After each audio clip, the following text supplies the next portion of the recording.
It's my headcanon that the bats are freaky good with their intuition, and it drives the Justice League mad. Why? Because Batman gets cranky if someone deviates from the plan and his lectures last for hours. On the flip side, here the birds will suddenly freeze, stare at seemingly nothing, and then force everyone to take long detours out of nowhere. When asked what the hell is going on, all they say is, got a feeling. Most of the Justice League is comprised of metahumans or non-humans, so they straight up don't understand what is going on. The non-metahumans also don't understand why the bats trust their gut instinct so much. I headcanon that the bats trust their feelings so well because Bruce taught them to be more observant than the rest of the population, and because of some specific training of Bruce's. He learned it before he became Batman. Out of all the bats, Jason is the best with his intuition because of his training with all Cass. After Jason, Cass is the best with feeling out people. It's not because she can read their intentions through their body language. It's a proven instinct based on that one guy she didn't like 3 years before they committed their first major crime. Grayson is the best at situational intuition and reading a room. If he suddenly tenses, the bats trust that instinct for trouble. Tim has the best foreboding instinct because he's dealt with so much stupid shit that it might as well be the Sixth Sense. Jason, being a semi-canonic common hallucination in the family after his death, could lead to the stupidest alternate universe ever. Imagine everyone seeing him, Bruce half of the time, Grayson non-stop, Tim more often than not, and eventually even Alfred starts seeing his little boy's silhouette in the corner of his eye, but he never admits it because someone needs to stay sane in the family. It is a lot like real life cases when cult families start to see collective hallucination, and it somehow synchronizes in their minds, so they hear and see the same things, you know? So yeah, everyone sees Jabin around, everyone but Damian. Damian is a normal one. He also knows Izaki is alive and well, so whatever. And it takes him some time to figure out that his family is batshit insane, but when he does, he decides to use it on his advantage. Damian calling Jason, Aki, you should visit me. It is getting awfully boring out here. Jason frowning, you know I can't. They think I am dead, and I can't risk my plan, especially now when Red Hood is gaining. Damian, we will pretend you are a hallucination. Jason, what? Damian, so there is a plan. So a few days after this call, Jason arrives at the Wayne Manor. He still thinks his brother's plan sucks, but gaslighting is one of his many talents, so surely they will figure something out. He can lie his way through the meeting, except he doesn't even need to lie. His family is actually insane. The only time when all the bad kids will work together in perfect harmony is to prank Bruce. And for the best prank, all they needed was a few label makers. Labels are put on everything. On every mug, on every plate, on every Band-Aid package. The chocolate bars are labeled Bat Snack. The fruit becomes Batana, Batricot, and Battermelon. Every button on the microwave, every key on the keyboard, it all gets a label. Bat Stop button, Bat Start button, Bat a key, Bat Enter key. Bruce's desk isn't simply the Bat Desk, it is the Batwood construction surface. There's a label beneath the desk too. Originally named Underside of Batwood construction surface, it takes days, weeks, months to remove all the labels. Until one day when Bruce makes a few new installations in the cave. Surely some higher being is laughing at him right now, Bruce thinks, as he pulls off the last one. Bat ceiling. We should talk more about shoes that Batfam wear with their suits. Like, surely they have some special shoes that are made specifically for the vigilante activities, but imagine them forgetting to switch it on different occasions. Bruce hurrying in a place of crime after running away from a gala. Sagoons die of laughter seeing Batman in rich ass patent leather shoes and keep making fun of him. Grayson gets an emergency call in the middle of his salsa dancing classes and everyone witnesses Nightwing's perfect acrobatic skills followed by a clicking of his boots. Jason intentionally comes to the shootout in his cowboy boots. Was he inspired by Dante from Devil May Cry? Was it Roy's idea?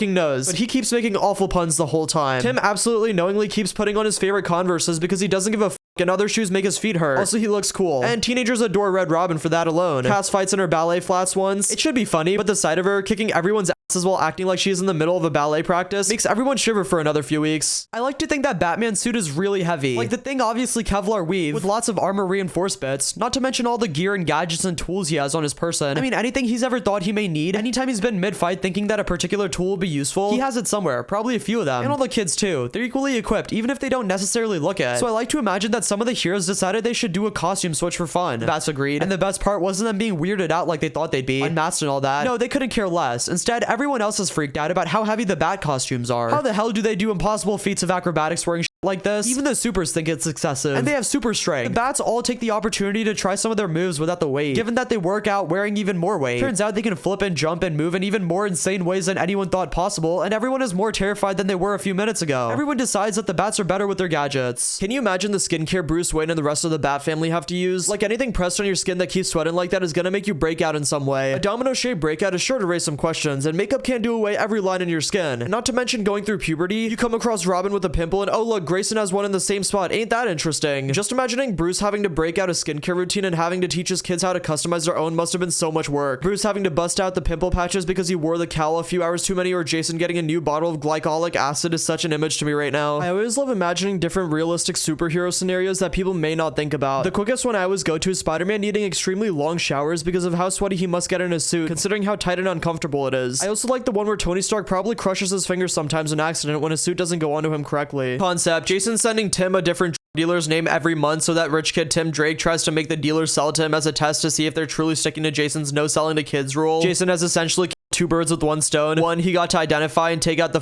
that were still selling to kids, and 2, he essentially made sure Tim could never buy anything from Gotham's dealers. Call it his way of caring. To anybody else, Tim just looked like another stupid rich kid who doesn't know what they're getting themselves into, but the ruse is up when the news starts spreading that anyone who sells to Tim Drake specifically will get their ass busted by the Red Hood. So the next time Jason sees Damian, he pitches the idea up to him, and the few dealers that sell to Damian get an especially slow and painful treatment, because how dare they sell to what is very clearly a 14-year-old baby. The operation is kept strictly away from Bruce, of course, until one day some reporter breaks a story about billionaire Bruce Wayne's kids caught trying to buy drugs, and all hell breaks loose. The end result was all of them being grounded for a month after a 5-hour-long rant about responsibility and damaging their civilian reputations, and the entire Wayne family being blacklisted from the drug market no matter how much cash they wave around. People don't talk enough about how fucking funny it is that Bruce Wayne can sub in his kids as Batman when he's too busy. Like, can you imagine it from the Justice League's perspective? Imagine you have this really mysterious, geniusly scary guy that you know next to nothing about, never cracks a smile, and yet always comes out on top, and one day he shows up to a league meeting and there's just something off about him. You can't pin it down because he's literally acting exactly the same as usual, and there's no reason to think there's anything wrong, but maybe he shifted in his seat one too many times, or he looked just a tad bit too bored during Green Lantern's case review, but something's just odd. So you quietly ask Superman after the meeting if anything's up with the Bat, because you know those two are closer, and also Clark can hear heartbeats, so if something's wrong, surely he'll pick it up, and without hesitation he leans over to you and mumbles, "Yeah, Batman was busy. That's his 17-year-old son. He's a crime lord and people sometimes though, so we're not allowed to let him into the weapons department," and then he walks away like it's normal. Like the whiplash the league must go through every time they realize that no, this is not their fearless, dark, and brooding leader. This is in fact one of his dipshit kids being forced to sub in because the real Batman broke an ankle is incredible. Damian getting pissed off at Bruce shortly after coming to the manor and in a fit of childish anger yells, "You can't tell me what to do, you aren't my father." What he meant was in an emotional sense, because he didn't know the man for the first decade of his life. But paranoid Bruce Wayne immediately starts to wonder if Talia is fucking with him in some way. Damian, still pissed off and wanting to make Bruce suffer in any way he can, takes all the information he has at his disposal regarding his mother and father and decides in a brilliant moment of childish stupidity to do this. "Damian, no, you are not my father. But being as my biological father trained under you, mother decided you would still be the best option to guide me." Bruce, eyeing Grayson, "I trained your father?" Grayson, incredulously, "I didn't." Damian, "No. Jason Todd, however, after he was revived via Lazarus Pit, did." Tim, quietly from the sidelines, popcorn in hand, "Holy sh!" Damian climbing through the window of Jason's safe house. "Aki, 3 things. 1, I told Father, Grayson, and Drake that you are alive." Jason sat with a mouthful of pasta. Damian, 2, I told them your identity as the Red Hood. And 3, I told them you are my biological father. Jason, "Why would you?" Damian, "I was mad and impulsive." Jason, taking a deep breath, "Well, that tracks if we're pretending you're my kid." Damian, "I knew I could count on you." Jason, "To freak those idiots out? Always." Thinking about the bad kids using violence to show Bruce their affection. Like with Cass, they'll be sparring and she'll replicate a certain type of kick that Bruce often uses. And Bruce will immediately recognize that and get all mushy instead, because she might not have said it out loud, but parroting him is her way to show that she trusts him. Or with Grayson, they'll be arguing about something, but then they'll go out on patrol and Grayson might not talk to him, but he will slip into that familiar fighting style Bruce taught him as a kid, which is his own quiet way of telling Bruce that it's okay and that he still loves him, because they've got too much history for Grayson to stay mad. With Jason, it's complicated. He's got no qualms about punching or kicking, but sometimes his blows are a little lighter, and he'll avoid the places on Bruce's body where he's been recently unguided. Sometimes when they're out patrolling together, Tim will match Bruce's fighting style. He'll hit the same way, use the same blunt force. It's Tim's way of reminding Bruce that he chose to be his Robin, and that he knows and respects Bruce in a way the others might not. Steph sometimes will punch Bruce in the arm, just because. He thinks it's hilarious, and will flick her on the nose in retaliation. When Damian is feeling particularly sentimental, he'll incorporate one of Bruce's breathing techniques when they are out fighting crime. To Bruce, this is a massive display of Damian's acceptance of Bruce as a mentor slash teacher slash father, and of Damian's respect for Bruce's capability as a fighter. I just think that's neat.